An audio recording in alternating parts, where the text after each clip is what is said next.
The dawn was breaking in Little Lenox, Georgia, when we heard the horn of NS 229, a Columbus, Ohio to Jacksonville, Florida intermodal that had been coming south through the Georgia darkness all night.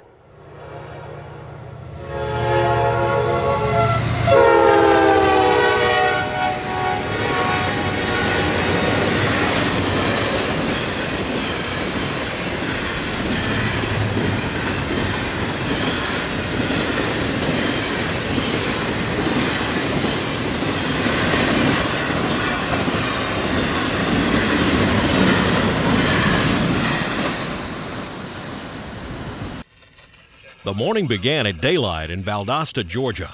I'm the guest of Charles Burgess, a rail fan out of Cairo, about an hour west of here.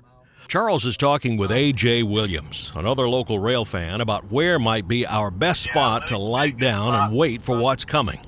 That's how we got our first train of the day at Lenox, a quiet South Georgia farming town. Even quieter at 6:30 on a Saturday morning. Today, we're rail fanning the Norfolk Southern's GS&F district. The Georgia, Southern, and Florida was once an independent railroad that ran from Macon in the heart of Georgia down to Valdosta. From there, its main line ran to Palatka, Florida, via Lake City and Hampton. In 1902, the GS&F bought the line of the Atlantic, Valdosta, and Western that ran into Jacksonville. That became its main line and still is today. Chartered in 1885, the GS&F quickly ran into money trouble and fell under the control of the Southern Railway in 1902. Today, it remains an operating subsidiary of the giant Norfolk Southern Railroad system. Our radio told us that NS 209 was coming right behind 229, so we stood firm in Lenox.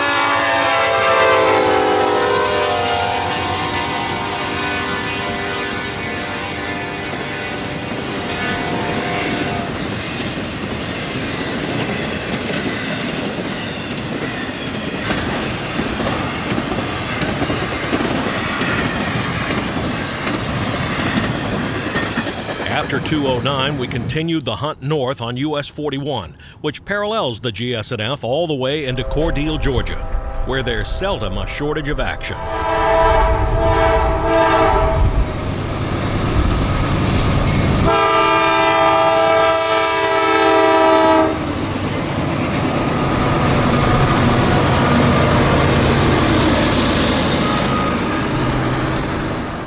The CSX, ex-Atlantic Coastline Fitzgerald sub crosses here, and we were just in time for Q689.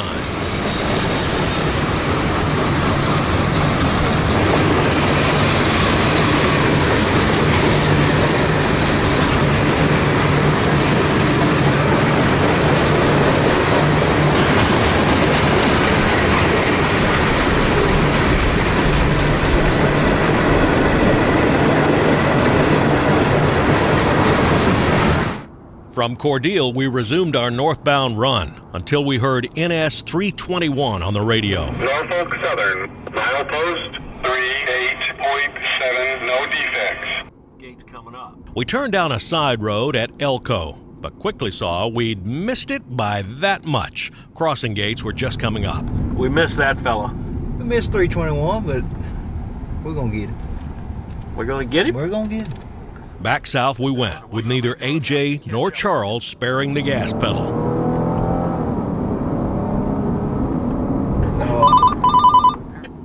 Those just suggested speed limits. Yes, sir. Chasing down? Heck yeah. All right, let's do it. I want to make sure. Yeah, I ain't going to get no ticket, but I'm going to get back up with it. You pass lots of pecan orchards in this part of Georgia. The Chinese and Koreans have discovered lots of uses for Georgia pecans and can't get enough of them in their diets now. We got all the way south to Pinehurst to get out ahead. The signal here was red, but I'm used to CSX's CTC signal system, where a red signal usually means no trains nearby. But Norfolk Southern's automatic block system is different. The ABS system that Norfolk Southern uses, red means the block is occupied. Green means it's clear block. So when you see a red signal, it means that there's somebody in the block coming towards you. A green signal is not necessarily bad, it just means there might be somebody behind you coming north, or it could also mean that there's nobody in the block at all. Just after 11 a.m., here came NS 321.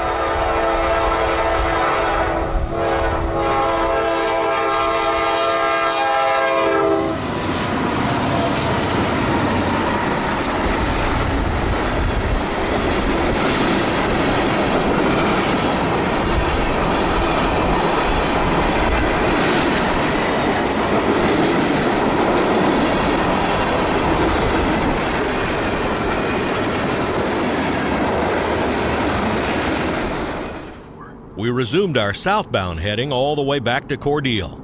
In about an hour, here came the next southbound, 295, intermodal for Jacksonville out of Chicago, Illinois. He was running on an approach signal because CSX Q155 was crossing down there at the Diamond. When 155 cleared, 295 got a green signal and pushed on across.